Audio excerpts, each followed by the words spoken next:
Thank you.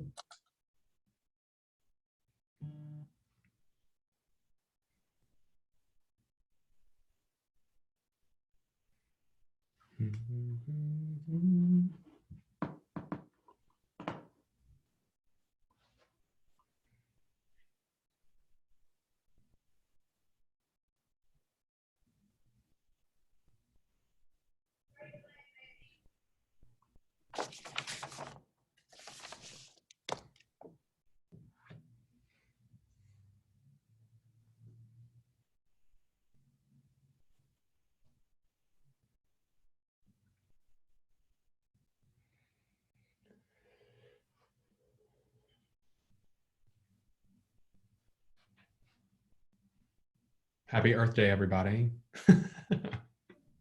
It's Earth Day today. Earth Day. I'm putting my hummingbird feeder up today because I've already seen 3 hit my rose bushes out front. So, Uh-oh. yeah, I think they're early. I want to get one just to make my cats go crazy. So we making that noise at the window. It's so funny. They're driving me crazy. Being home, that's for sure. How many cats do you have? We have 2, Willie and Waylon.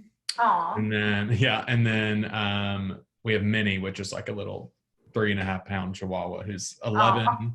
Think she's like an old lady, but thinks she's a pit bull, of course. So, but they are all like, "Why are you home?" And then like all in our business, and it's like, Yeah. "Get away from me!" But do you have any pets, Jessica? Yeah, I have 4 cats and a dog. Love who it. lives there too. Yeah, it's a lot. Are they driving you crazy too? Yeah, absolutely. Yes. Hey, Lawrence. Hello. Hello. All right. I think I clicked the wrong link, and then I saw Jessica's email, which saves the day. Hey, Lawrence. Hello. Hey, it's good to have you. Thank you for joining us. Yeah, sure thing. It's a challenging times. Whatever we It can is. do. Mm-hmm. We appreciate it. I'm going to turn off my video again, get out of the way, but just want to say thank you. Happy to be here.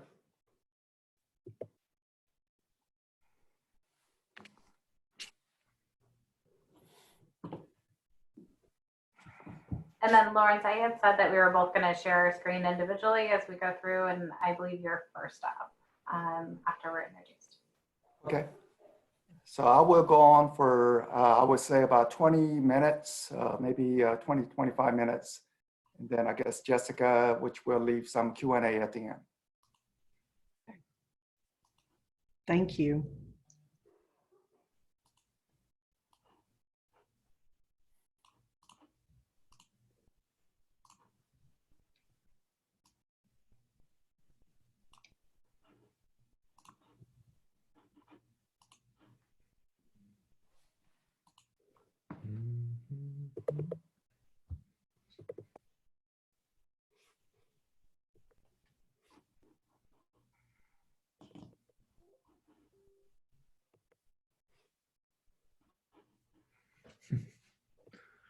Now we wait.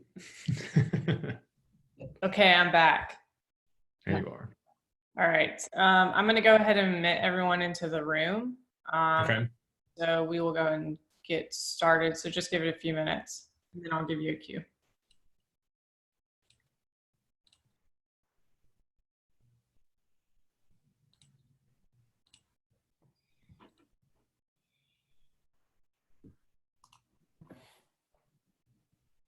Hey, Debbie.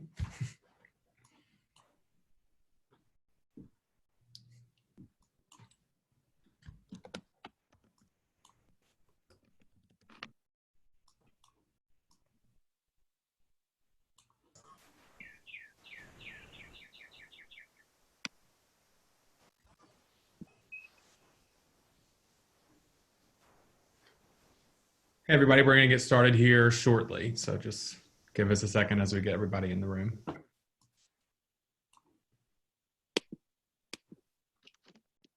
So Lee, you're at the GNR building?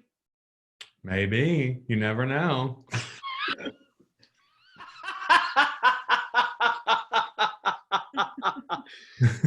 So Sheila, Hey.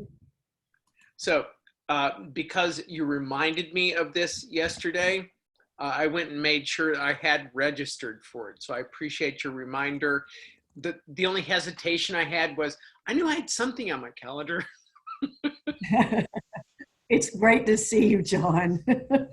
It's great to see you. I love everything that's behind you, particularly the tree. Thank you. Thank you. Sailboat's nice. It's kind of an aspiration, but I love that tree. That's beautiful. Thank you. I'm not the designer. You don't have to take credit for being the designer, but you can take credit for being the one who produced it.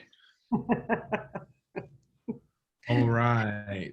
Thank you. Okay, everybody, we're going to get started here in a few minutes. Although I love seeing all of your beautiful faces, we're going to go ahead and mute everybody. And if you could go ahead and disable your camera for the remainder of the call, that would be awesome. And we'll give it a couple more minutes and then we will get started.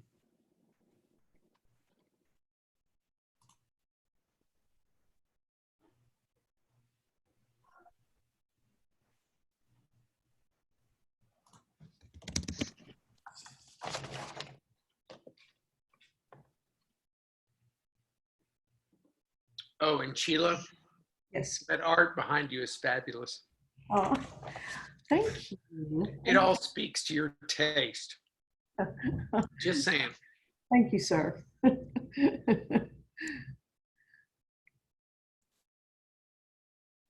right, Lee, we can go ahead and get started. Okay. All righty. So just a reminder for everybody, if you could go ahead and make sure you're on mute and disable your camera, that would be awesome.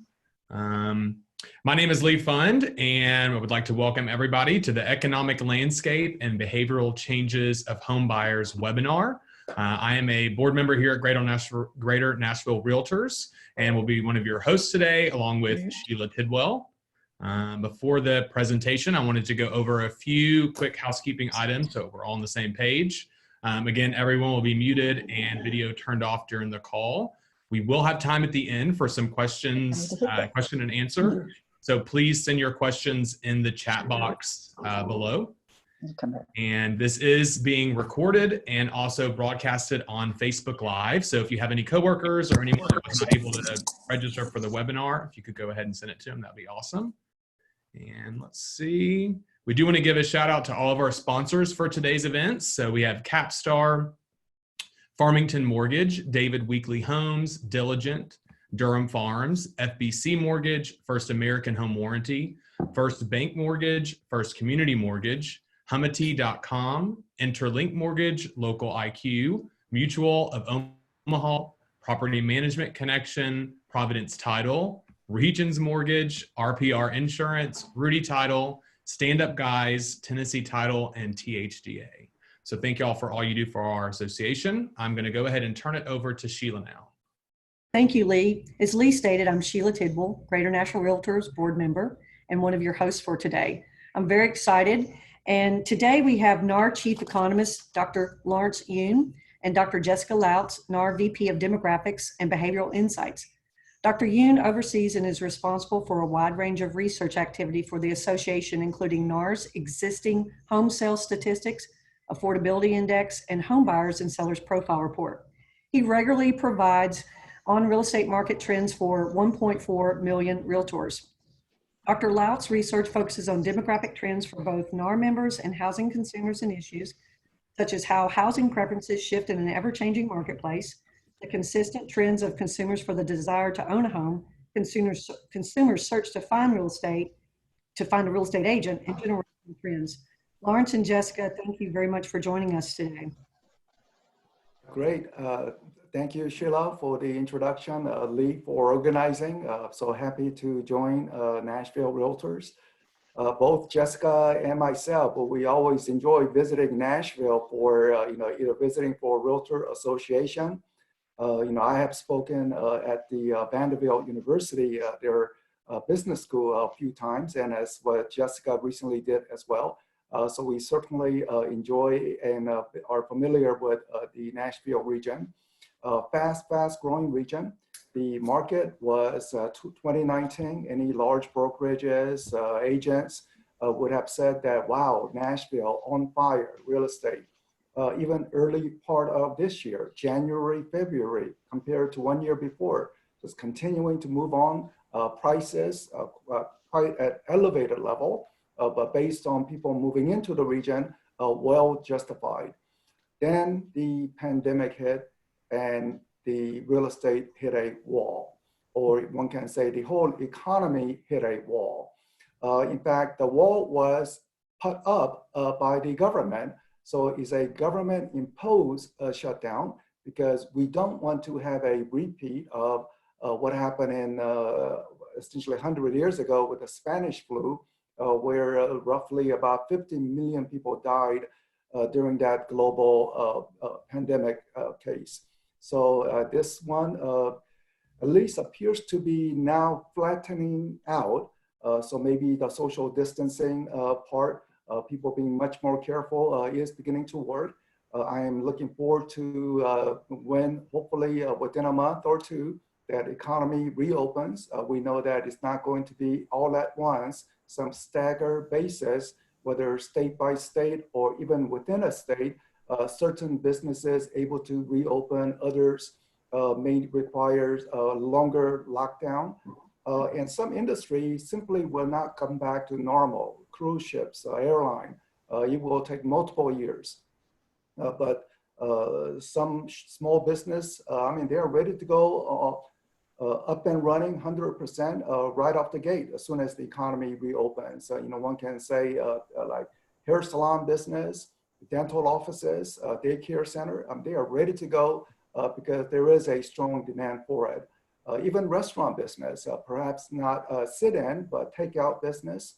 And if somehow South Korea is able to demonstrate that their social distancing activity, I mean, everyone is just walking around in South Korea with masks on, just social distancing, but apparently restaurants are very full. But what they have in South Korea is contact tracing. 90% of people living in South Korea know from whom they obtained the virus. So of those people who have virus, they quickly contact. So if somebody is new in catching the virus, they can inform the people who they were in contact quickly to say, you are in quarantine. And people who test negative, they're out in the street doing about their business with normal social distancing. So if that can be demonstrated, maybe with wider testing availability that is happening here in the US, maybe the US economy can also reopen quickly. Well, now with that as a quick background, I have a slide to go over. So let me try to put up the slide here using the Zoom technology.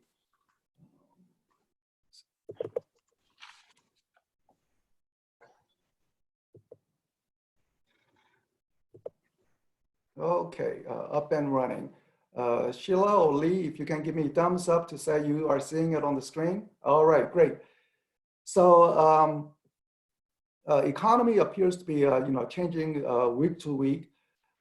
But one thing that is clear is that the economy had been performing quite well. Longest U.S. economic expansion ever. And even as recently as January of this year, when I was giving talk to different real estate groups or even different economists, I thought that 2020 would be another expanding year. So just continuing on this longest economic expansion ever. For some of you who are very engaged with Realtor Association, they go to Washington at this time of the every year, mid-year, in middle of May. Last year, we had President Trump address the 8,000 Realtor attendees. We know President Trump can be highly divisive, so it excites the members. Other Realtors decide to just sit out and go elsewhere. But what President Trump mentioned was that economy was doing all the fine things. He was reading off one number after another, and he was moving quite nicely. But 2019, it did slow down modestly, but still able to create jobs, hitting lowest unemployment rate in the longest period. But in 2020, things appeared to be hitting the wall again. The second quarter will be the most ugly economic data ever. People are forecasting GDP growth rate or contraction rate of something like 35%. Never in the US history has we encountered growth contraction of that level. Even during the Great Recession 10 years ago, we had the GDP in a single quarter maybe decline about 5%. So even if it declines at 1 or 2% is considered bad, but to decline 35%, which is the projection, these are just unheard of negative numbers. But also we should prepare for off the chart positive figures in the third quarter and fourth quarter. So people are anticipating that most of the people who are currently unemployed or recently unemployed will be able to get their old job back, or at least maybe some in new industries, because again, the daycare, dental offices, and other businesses will be up and running 100% right away. So they are currently unemployed, but they will be employed. Other industry, we will take a little time to recover. The Nashville market has been one of the better performing local economies in the whole country. Just handful, Nashville, Austin, Salt Lake City. These are the market that has easily outpaced the nation in terms of job creation. And if one look at this chart on the job situation, one sees that back in year 2000, 700,000 residents of Nashville had a job, or even during the Great Recession, it did not go down that big, but about 750,000 people with jobs. Then in the past 10 years, boom, and you have essentially a close to 1.1 million job creation. 400,000 additional people in the greater Nashville area with job, which is the reason why you had that huge demand for housing. People owning apartments or single family rentals, easy rentals, rents rising, the vacancy rates very low because of such a solid job market condition. But we hit a wall, and this is the number of people who are filing for unemployment insurance. And one can see in the prior sort of small dots, those are about 300,000 Americans filing for unemployment insurance for the very first time. They got laid off, or some business shut down, so they're filing for unemployment insurance. U.S. economy is dynamic, meaning never static. There's always some churning in the economy, so people file for unemployment insurance. But look what has happened in the past 4 weeks. You go from 300,000, it's 300,000, 300,000, and suddenly 6 million, followed by, looks like,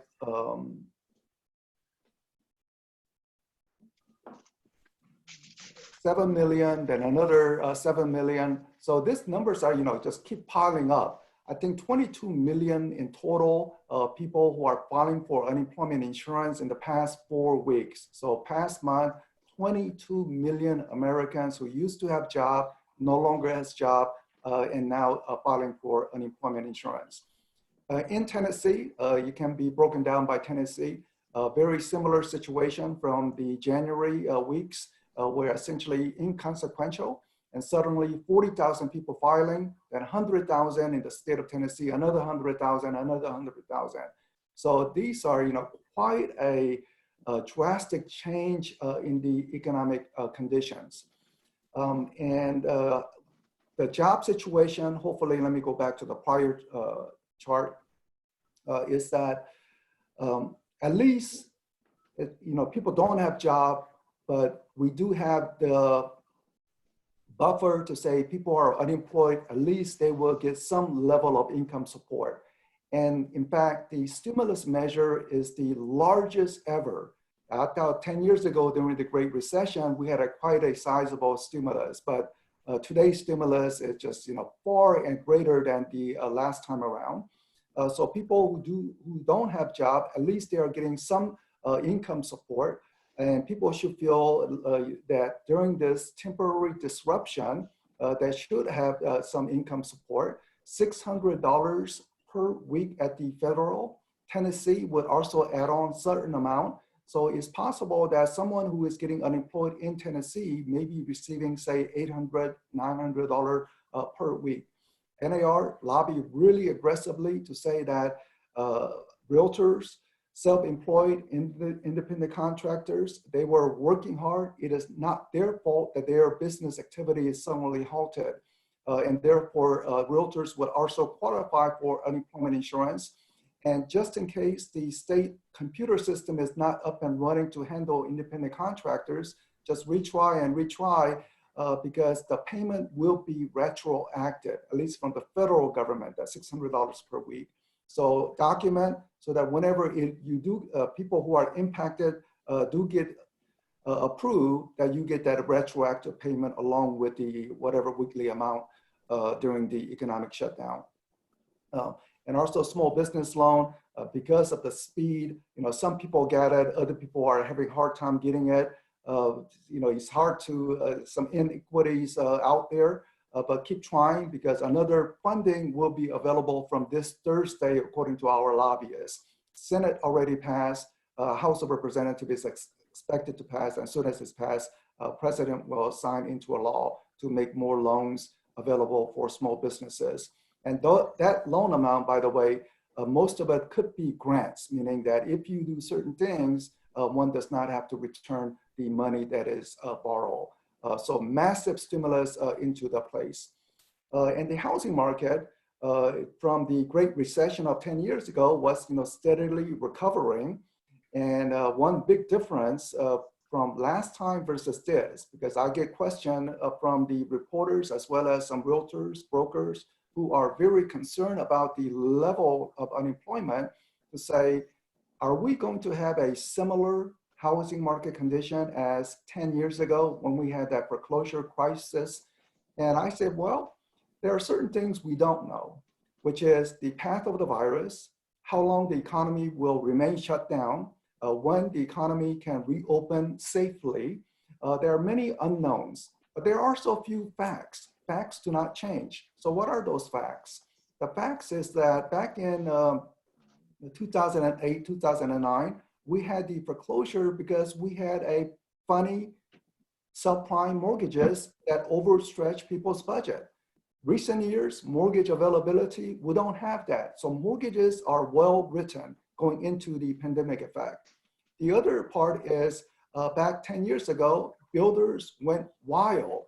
They overproduced, and hence we had a foreclosure. Suddenly the month supply of inventory reaching 10 months supply on a national level. I think it actually peaked at 13 months supply.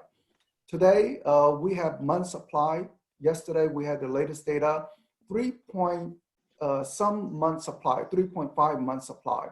So nothing like what it was 10 years ago, and the builders certainly have not been building sufficiently to match the growth in population and jobs. Someone looking at Nashville downtown, say someone who is revisiting after 10 years ago, downtown landscape has completely changed. So you may say in Nashville, there's active construction activity, but compared to the job growth that you are experiencing, it is still insufficient given the fast job growth that has occurred in the region. So housing market was seeing steady recovery. I want to also point to that little red arrow decline that you see. So green is showing upward trend and red arrow going down. So that slight decline that you see is due to the fact that mortgage rate increased to 5%. For people in the business for long period would say 5% mortgage rate, these are great mortgage rates. But consumers said no, 5% mortgage is not a good interest rate after they have been accustomed to 4% mortgage rates for multiple years. So when it went up to 5%, some consumers said, nope, sorry, I'm not gonna take that, or it was simply out of their budget at 5% or out of their, how much they could borrow. But the mortgage rate went back down again to 4% and you see the home sales recovering. Well, what is today's mortgage rate? It's not 4%. It is at near 3%, so it's even better. So it should be beginning to take off, but of course we hit a wall, pandemic wall, and therefore we have to go through this temporary interruption stage.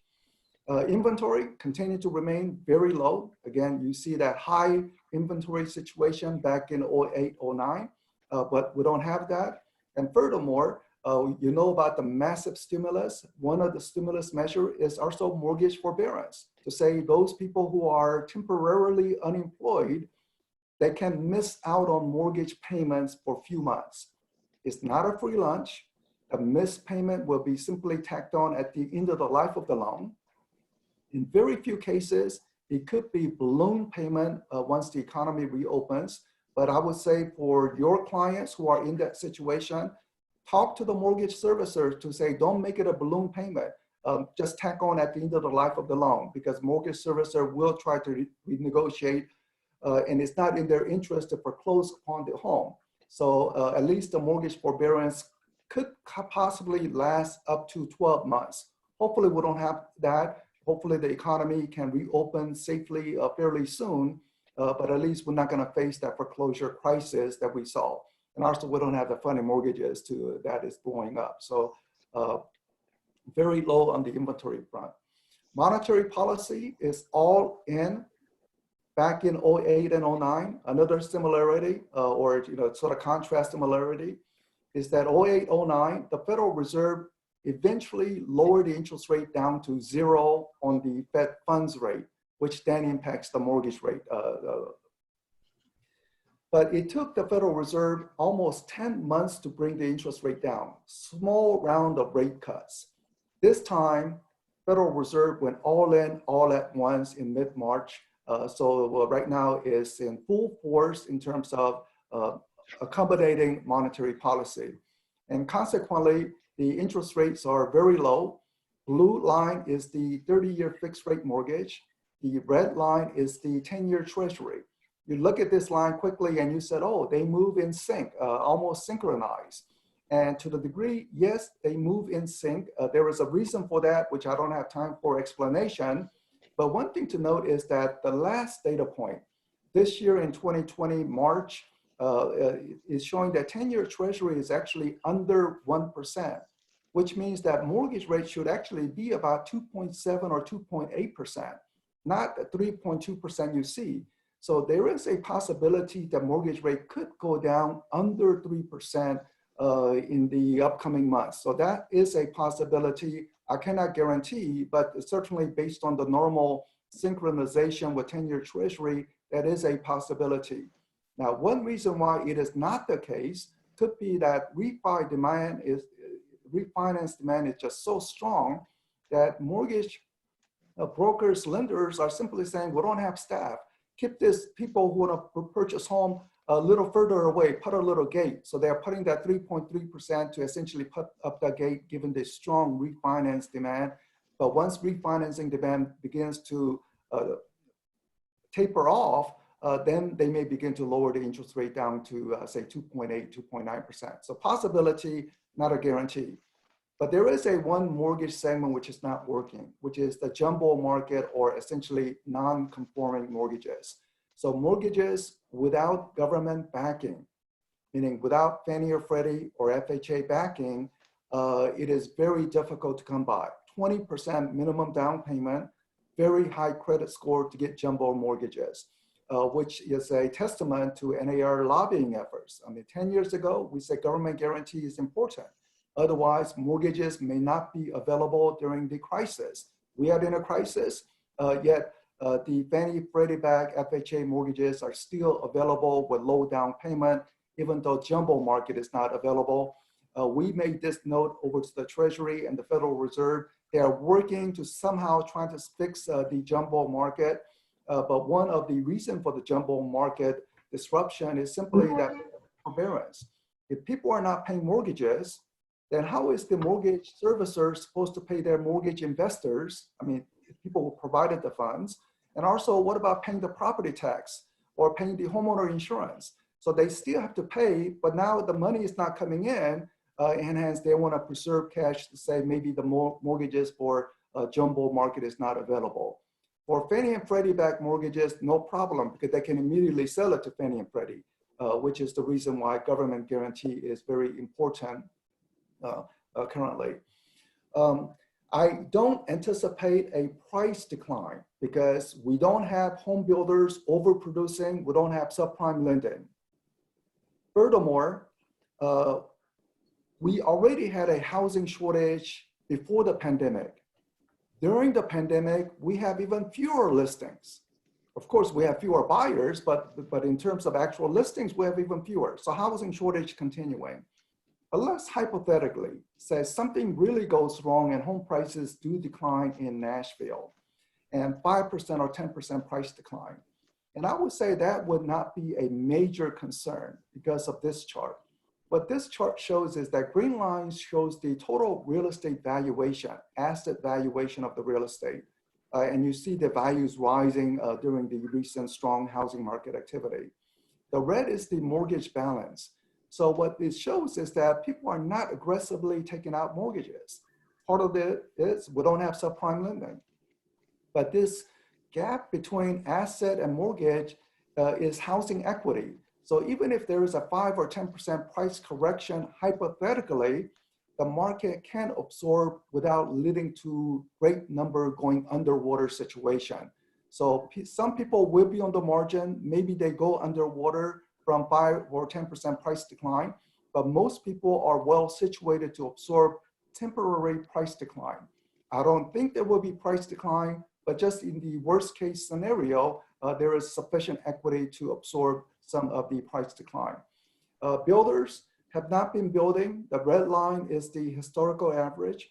So you see the overbuildings of 10, 12 years ago, but multiple years of underproduction is the reason why we have that housing shortage, inventory shortage.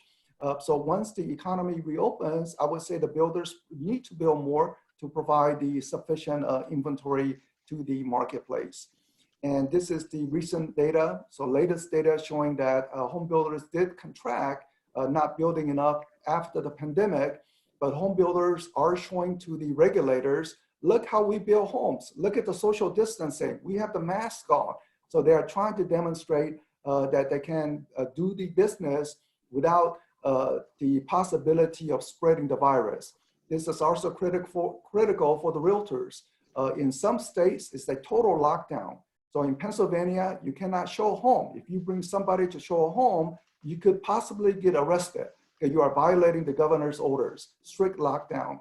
In Virginia, where I am, you can bring people on private appointment with social distancing, not an issue. So there is a state-by-state variation, but realtors clearly need to demonstrate to the government officials you can get the business done with social distancing. So if you are hugging and all that kind of stuff, and somebody sees that, that's could lead to some big frowning or even imposing some stricter restrictions. So please abide by social distance first, just for the health reasons, minimize health risk, but government officials are also just monitoring the situation very carefully.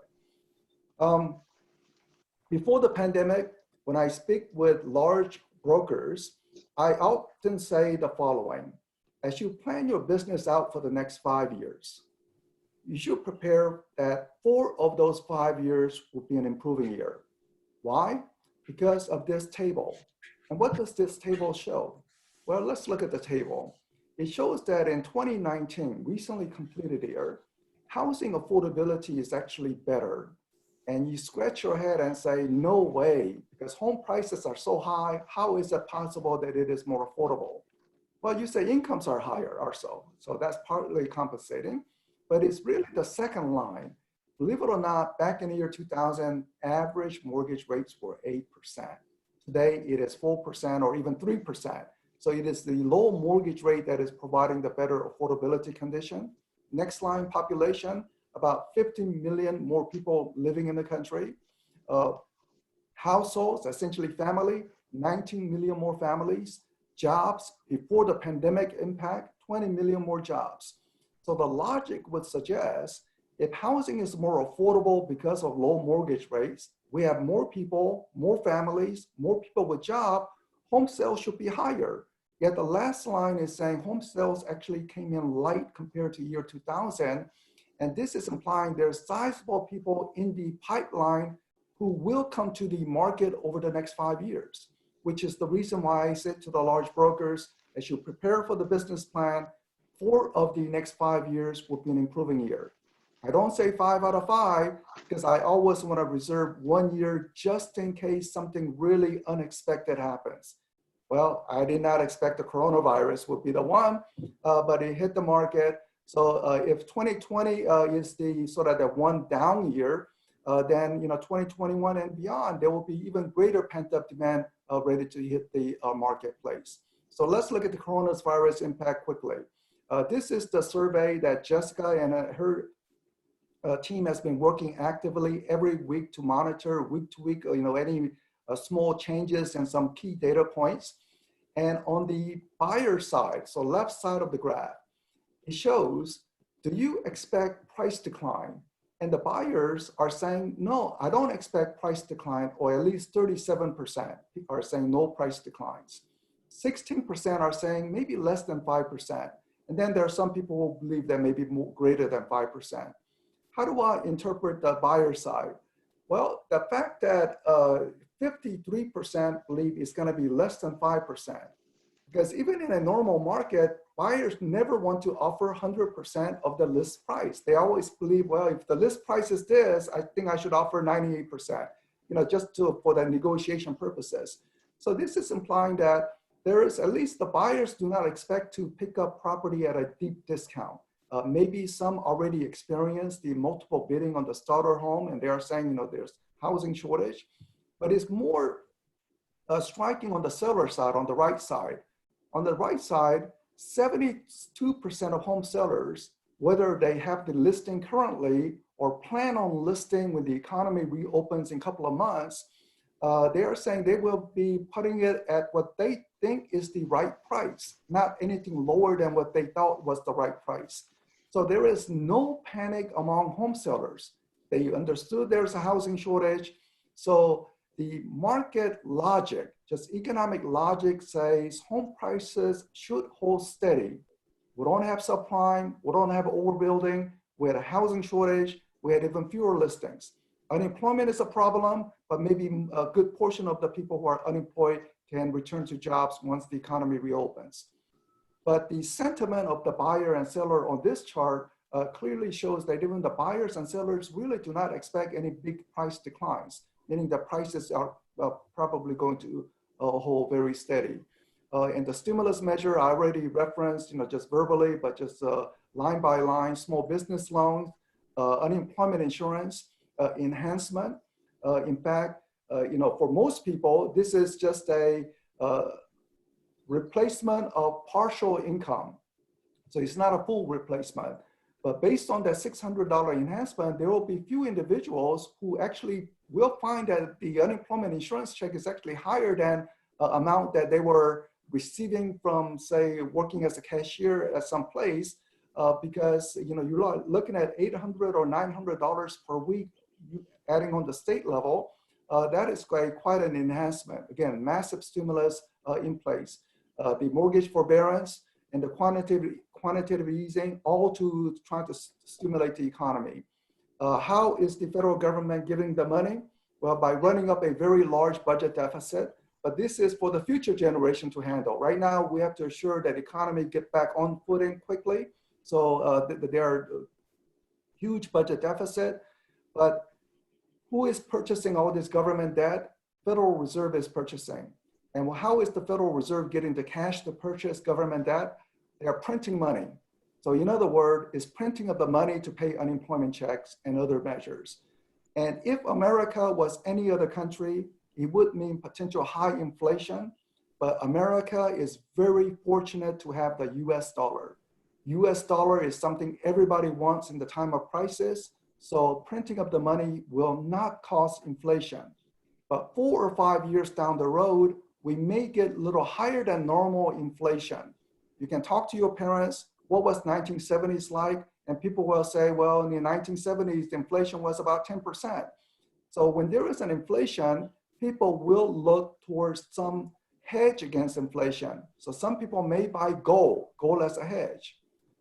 But another hedge that has traditionally proven to be a very good hedge is real estate. So 4 or 5 years from now, you may have some people buying real estate just as a hedge against inflation. So that is a possibility.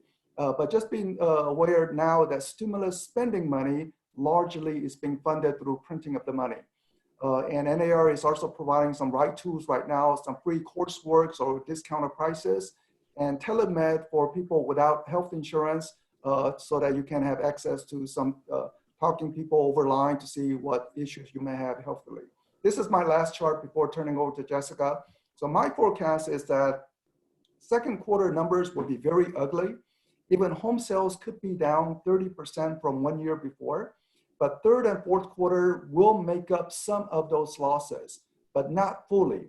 If you press a pause button on the economy, pause button on the housing market, and we have only 6 months trying to make up for that, it's not going to happen. And therefore, over the whole 2020, GDP will be negative 3%, even though it will go through that big fluctuation, minus 30%, plus 25%, things like this. But the year as a whole, it will be negative. Jobs, I think about 4 million job losses. So many of the people who are filing for unemployment insurance today, they will return to jobs, but not everyone. The home prices will hold steady. Home sales will be down about 5 or 10%. So your unit sales around that range, which means business revenue could be down roughly, say 5 to 8% this year. But 2020, everything turning positive. And home sales rising, say close to 10%, prices rising 2 to 4%, you are looking at business revenue rising about 15%. So again, I did not anticipate that 4 of the 5 years, 1 year disruption, it will be in 2020, but it is what it is. There are many things that are unknown. Again, the path of the virus, vaccine discovery, but we just have to hope for the best.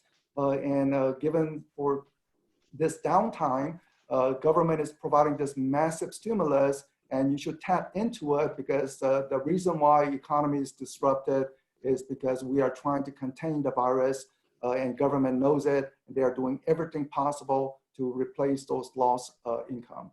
So thank you for your patience, and I will turn it over to Jessica, and stick around for Q&A at the end. So let me stop sharing this slide. So let me press some button. All right. All right, great.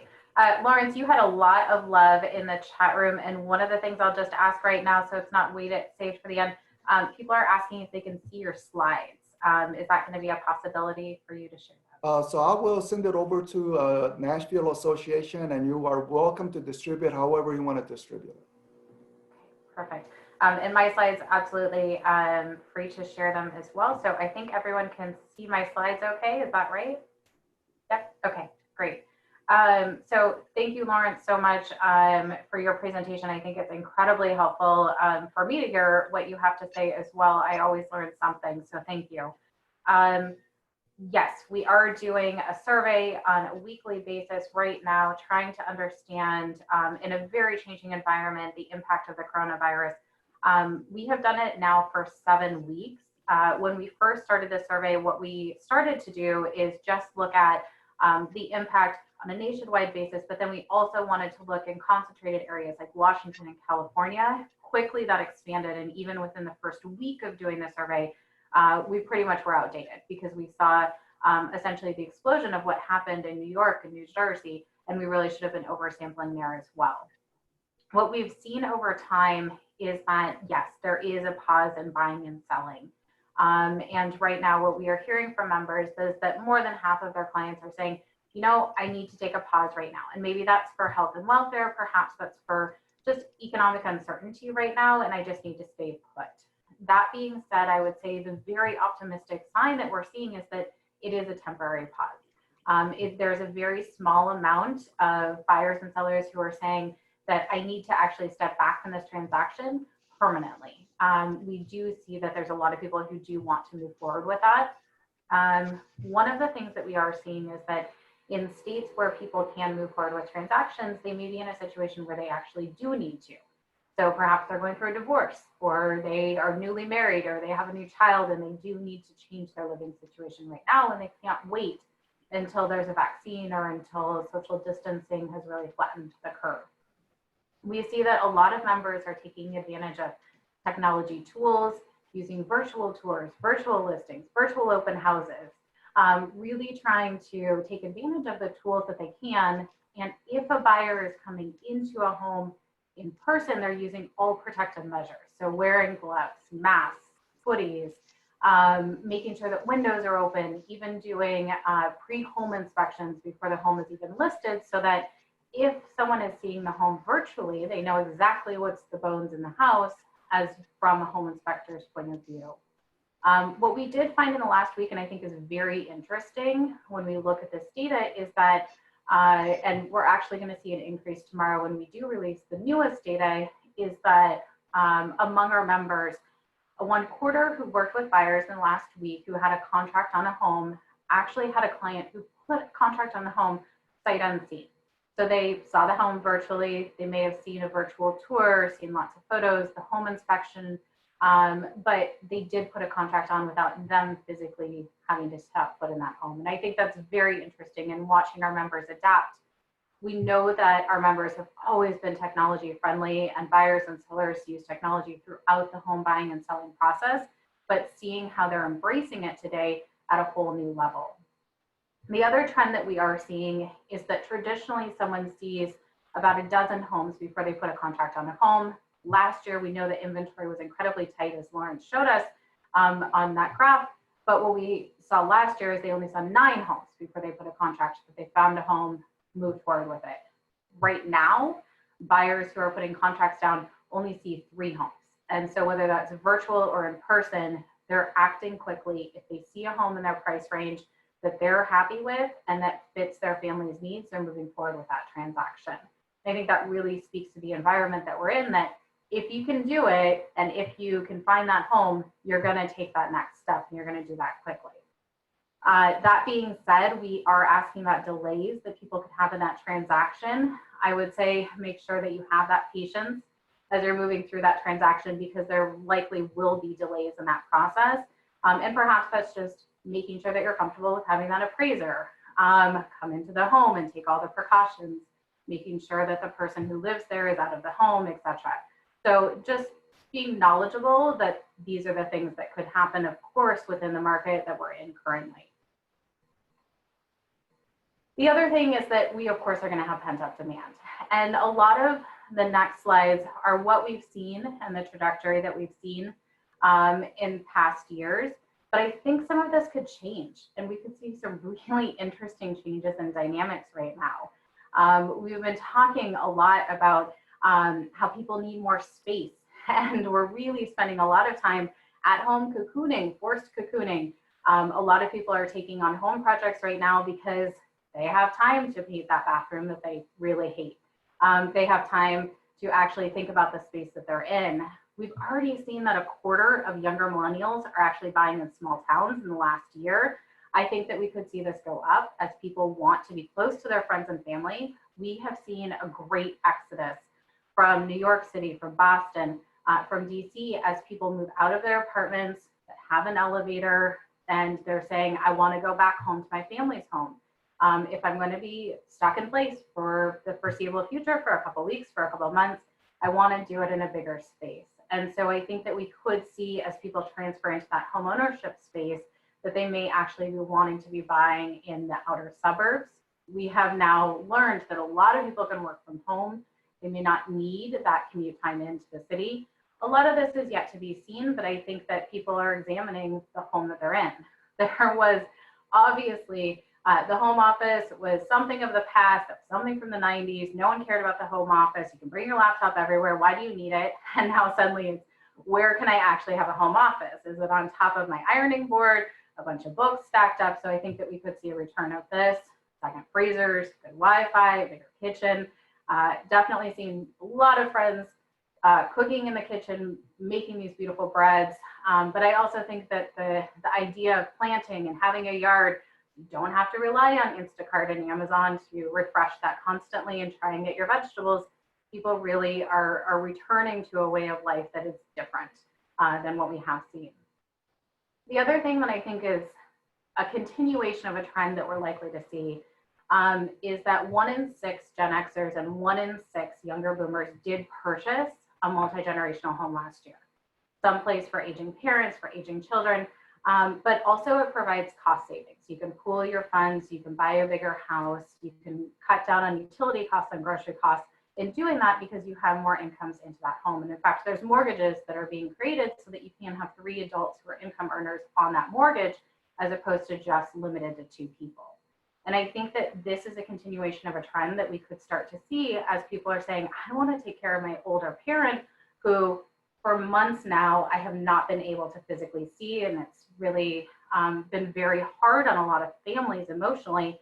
So you could see that this is a growing segment. We're already seeing that this is growing in many areas of the country, in the Southwest, among minority populations. So you could see that this is a development that could happen as well. The other thing that we know is that credit has been tightened considerably. Many lenders are requiring a higher credit score, asking for a 20% down payment, something that is completely unrealistic for your first-time home buyer today. We've already seen that on our annual numbers that our first-time home buyer share has been near historic lows and has been near historic lows for a considerable amount of time. In the latest Realtors Confidence Index, we did actually see that the first-time home buyer share did tick up a little bit, and you could see there a little bit of growth. But I think that the tightened credit conditions are very much going to hurt your first-time home buyers, as coming up with a 20% down payment is just unrealistic, as the typical down payment last year was just 6%. So we put out a new report on down payments just last week that shows the source of down payments, how families are helping each other enter homeownership, and how that has become a considerable growth area for families. We did see that just in last year that 1/3 of first-time homebuyers used down payment assistance from friends and family to enter homeownership. That being said, we also surveyed on what the family expectations are for where that buyer is purchasing and how they're purchasing, and we have seen that that has started to influence where they're purchasing as well. So if we see the continuation of the trend of your young adult moved out of the city center temporarily to the Midwest or to Pennsylvania or just to a suburban home, you could probably see how giving them a little cash to make that home purchase down the street could really lend itself, as opposed to perhaps living in Boston or New York City. The other thing I think that we may see, and we have seen in recent years, is that the roommate category has essentially doubled from 2% to 4%. So people purchasing their first home with a friend that perhaps they've been renting with for a considerable amount of time, purchasing as an unmarried couple. As a lot of people are social distancing and being quarantined at home by themselves, I think that you could see that that share could go up as people living by themselves may become an unattractive idea as people are by themselves for a very long period of time. One of the things that there's been a lot of talk about is whether we're going to see the stork in 9 months. I think that's possible. We do know, though, that when we look at the birth rates across the country, they're more than a 30-year low. And the reason why is all financial, largely financial. So people cannot necessarily afford to take on an added child into the home, whether that's a second child or just having a child. And so we have seen birth rates drop. You've seen home buying match this as well. So your traditional home buyer is much less likely to have a child in the home today than they have been historically. And so you could see that this could shift. So there could be more attention played towards having that extra bedroom for a child. Of course, we're going to have to see if the financial impact from the pandemic influences this in a positive or negative way. And I guess that is yet to be seen in a few months. Another report that we have done is on pets. And I will say that this is very lighthearted, but what we do know is across the country, a lot of shelters have been cleared out completely. They have no animals to adopt right now because people are taking on, they can train their dog now, they can train a puppy, they can spray a cat with a water bottle who won't pay attention to you and do whatever they need to do. But it also provides the companionship, especially to single adults who are by themselves, a little entertainment for the kids, distract them away from the computer, and allows an outlet right now. So as we have seen this, I think it's likely, we already are seeing it, that for single females, for unmarried couples, it's very important in their neighborhood choice, more important than schools, to those individuals, that they need to be close to a dog park, have the green space. So I think that you could see a continuation of this trend as well, especially as all of these shelters have cleared out in many cities around the country. One of the original stimulus packages actually alleviated some of the pain of student loan debt. So we actually did see that it reduced, it automatically put public loans into forbearance until October, and it removed the interest that individuals had from their student debt. You could see that people are tackling their student loan debt essentially with zero interest loans at this point. You could see that people are in forbearance and taking advantage of that. So on both sides of that, you both could see people being able to pay down their debt, and then some people just putting it off because they don't need to, and that helps them as well. So I think that this is one of the factors that could factor in come October as people have to start making payments again, whether they took this one way or the other. If people are paying down their student loan debt, it is one of the biggest financial hurdles that first-time home buyers and many buyers do have to moving up into a larger home. So you could see that that could play a positive impact if they do tackle that debt. I would say, and I've seen a lot of realtors doing this, in my own social media, these videos pop up, keep the conversations going with sellers, with potential buyers. There's a lot of interest in staging homes and making sure that homes are ready to actually be purchased. A lot of people are binge watching HGTV. They're feeling uncomfortable in their own space. They're tackling these projects. Keep the conversation going with those potential clients. They may have projects that would be good to tackle right now in DIY. And so you could have them take their phone through their house and show you the pain points of what they don't like in the home, and help them with those projects. Because we have seen from our staging reports, from remodeling reports, that these are very, very important to buyers. What the home looks like, and the expectation has certainly risen for potential buyers. As Lawrence mentioned, we do have a lot of resources right now. Right Tools right now has free classes that you can take, free publications. There's frequently asked questions, documents, etc., that you guys can all dig through in any time that you may have right now. And please do follow us on social media. We have a lot of stuff that we're putting out on a daily basis. Thank you. Awesome. Well, thank you so much, Dr. Yoon and Dr. Lautz, for that. That was awesome. We want to know, we're getting close to 2:30, but we do have some questions. So how much time do you both have to answer some of these? I have a hard stop at 3:29. I have another one webinar that I need to go at 3:30. Okay, well, we will not be here until 3:30. So, 2:30, 3:30 Eastern time, 2:30. Gotcha. Your Okay, time. then we'll go ahead and get a couple of these in really fast. So, one is, since we're all kind of interconnected as far as our economy and the global economy, how do you expect this to affect everybody else? And will you expect that? Let's see what Grant said. The second half of 2020, will the 2021 global economy make up the 2020 gap, or will it normalize into a slightly bare economy? So we will have a lower output in the US as well as globally. All countries pretty much a little lower activity.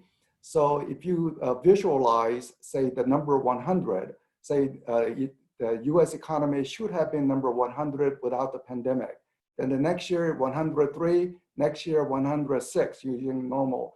But what's going to happen is that because of the pandemic, we will have, say, 95 rather than 100, and next year it will be 98, and then 102. So you can see that it's growing, but there's always a little lost output compared to if we did not have a pandemic. So it's a tough situation for every countries across the globe during this disruption. Thank you. Sheila, you're muted. Thank you. Thank you.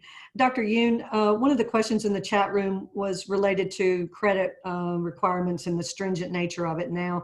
When do you see that loosening up so that people can take advantage of this season of buying? So the mortgages, that is FHA or that can be backed by Fannie and Freddie, it is readily available. I'm hearing that the credit score requirement is a tad higher than before, but it is not the big announcement by JP Morgan to say 20% minimum down payment, 700 credit score. What JP Morgan was referring to was essentially the jumbo market that cannot sell it over to Fannie and Freddie. So even on the jumbo market, we relay the issue. The reason why we have this issue is that government is providing for mortgage forbearance. So in trying to help one group of people, it is also leading to unexpected cash crunch among mortgage servicer, and therefore is harming another set of people, which are another people who need to get a mortgage. So mortgage availability is becoming difficult. A very easy fix is for the Federal Reserve to offer short-term loan to the like JP Morgan or similar institution to say, okay, during the mortgage forbearance problem, we are going to provide you with some money. But once the mortgage forbearance is over, as people are paying, you repay that money to us. So there will be a short-term fix like that, but government is going over all the options to what would be best. So we expect some resolution within a month or two, but they are trying to see which is the best option. And maybe time for just one more question, and that is all, and I have to exit. Let's see. Do you see credit loosening up at all for first-time buyers at the end of this year? So for the first-time buyers, again, most somehow have the belief that 20% is a minimum down payment. So as a realtor, you can communicate 3.5% FHA. I know the insurance fee is a little high, FHA insurance, but the Fannie and Freddie, if one can meet to the next level credit score, 3% down payment is available. But sometimes it requires consumers to downsize their expectations. So rather than trying to buy $300,000 home, maybe $250,000 is a little different neighborhood, but that's where it will be more comfortable from the lender perspective. So thank you and enjoy. And Jessica will be staying around for a few additional minutes. So thank you. Thank you. Thank you, Dr. Yoon. Hey, Jessica, thanks for sticking around. So for the area that you focus on, and you talked a little bit about the multi-generational homes, where are you seeing that most? So we're seeing it most in the minority communities. So we actually see that a quarter of minority families who did purchase a home in the last year actually did purchase a multi-generational home. So you could see growth in that area, especially as the US does become more diverse. The expectation could be there. But I do think that coming out of this, there may be a lot of families who reevaluate the living situation of senior centers, especially if they are able to accommodate that individual within their home. Perfect. Jessica, you kind of touched on where people are moving to. So do you anticipate people moving away from big cities, or kind of we've had a resurgence in the downtown core or revitalization in the urban core? Do you expect that to change with this, where people may need more space, home office, or do you expect it to continue? So we have seen over the last few years the idea of the downtown urban center resurgence. I have to say, though, that it seems like to me, when I look at the data, it's almost a myth, because there's a lot of millennials who can't afford this downtown urban living. And the places that are built in these beautiful downtown units are typically rental units that are high-end luxury units. And so it's very difficult to be able to purchase these for ownership. We have seen a lot of boomers actually retire and move to urban cores. But you could see, and I think that we may see, even though these areas are very attractive for walkability, for the restaurants, for the entertainment that they provide, I think that there's going to be an evaluation in our own lives of all of these things. So how often we're going out to eat, the space required within restaurants, and a lot of restaurants and small businesses like that could be suffering. So I think that there's going to be a reevaluation after this. Thank you. And Jessica, what would be your advice in this market to our Realtor Association members? We have members who've been part of the association for years, and then we have brand new agents who this all just happened for them. So. Absolutely. I think it's really difficult for everyone, in all honesty, regardless of how long you have been in the industry. One of the things that I would really take advantage of right now is I think we're all sharpening our saws a little bit. We're taking a moment to read the books, make the sourdough dough, all the kind of stuff that perhaps we put on the back burner. But one of the other things that we typically put on the back burner is our own education, right? And so Right Tools right now is a great place to take advantage of free courses, take advantage of the free books, get the profile of home buyers and sellers. You've never wanted to read it. It's long and dense, I totally get it. But take advantage of it. It's free right now, why not? So there's things like that. The ePro course is one of them that they were promoting as a free class. I'm not sure if that's still currently free, but there are other classes as well. So take advantage of them. And as you start from your saw, get as much knowledge as you can right now and keep the connection going with those potential clients that you had before. Awesome. I've had a couple private messages come through about the unemployment. So you may or may not be able to answer this, but if, like, let's say, if you don't have anything on the books to close, then I guess you could say you're unemployed. So what if someone would like to file for unemployment but has a closing coming? What is that process like? Is it state specific, or if you could just elaborate on that, that would be awesome. So I don't have a ton of personal information on that. What I would say though is in the FAQs that I posted on my very last slide, there actually is an FAQ that has to do with that specifically, because I know how important that is right now. All I know truly is that it has been expanded to independent contractors so that you can file, but to be patient with the state system, which I know can be difficult in some states. So please do read the FAQ. I just don't want to give the wrong advice on that. Thank you.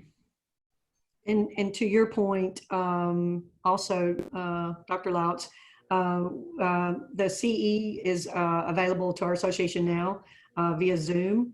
That has been approved, and we have a Zoom 7 Secrets that we did on the CARES Act last week. That's also available to our members as well. Trying to get as much learning opportunities out there as possible. And Dr. Lautz, I would like to ask you, what do you feel like the pulse of a buyer is right now? What are they feeling right now? Yeah, so I think that's a great question. If you want to move right now, there are opportunities for you to be able to do that if you can find the inventory. And that's the big if, because we have seen so many people take homes off the market in the last few weeks. And so if that buyer is active in the market right now, we've already been telling buyers that you're going to have to find the patience and work with that realtor who is experienced over the last couple of years as the inventory has tightened. And I think now it just becomes even more important to have the patience to find that home. I think the best example of this is the Seattle market, where we are hearing from large brokers now that the inventory problem is really the big hurdle right now, not necessarily that they're as concerned about the virus. I have family in Seattle, and I'm concerned about them, but they seem to be going to Starbucks where I'm not. So I think that we're now at the point where we can look ahead and see that why in the world are they doing that from my perspective, but they seem to be okay. So I think that if we can look to them and see the places that are recovering, we can see that places are coming back, and that the inventory is now the biggest plague for them currently. Thank you. Let's see, there was one on here. There was a lot of forecasts that were based on how long the pandemic was going to last. Is that going to be just for 3 months? Are we just being cautiously optimistic? Or are we just pretty confident based on data and models that we're going to get through this and we're going to get back to normal? I do think that we are going to have a fast recovery in some industries. So I'm not the forecasting expert here, but I will relay what I've heard Lauren say in the last few days, is that, yes, it's going to be hard and we're going to see these unprecedented numbers for the next couple of months. But then as we start recovering, we're going to see that quick V and come back out of that.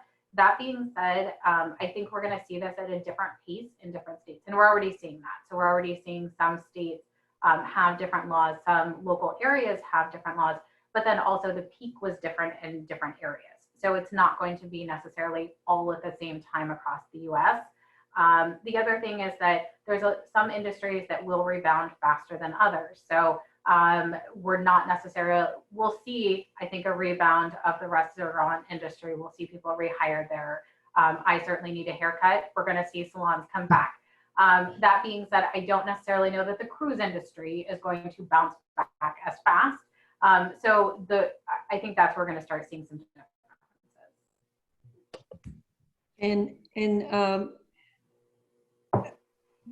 Dr. Lautz, I'm sorry. I was reading this and I was trying to look on the chat room as well. Do you, and this may be out of your area, I'm not sure, but do you see an avalanche of properties hitting the market once the country is reopened, or buyers, or both? I think that you're going to see a lot of demand coming back. When we're surveying members right now, we're seeing actually the same pace of buyers and sellers who are taking a pause. So because we are seeing the same pace of buyers and sellers at the same time taking that pause, I would expect that they would come back at the same time if you're within that same local area. But again, I think that's a little bit of a crystal ball on my side, honestly. Okay, one more at you. So Dr. Yung mentioned FHA as far as a lower down payment, and you mentioned the average down payments. Do you see the FHA kind of going away, or something changing after this, or do you think it's here for the long haul?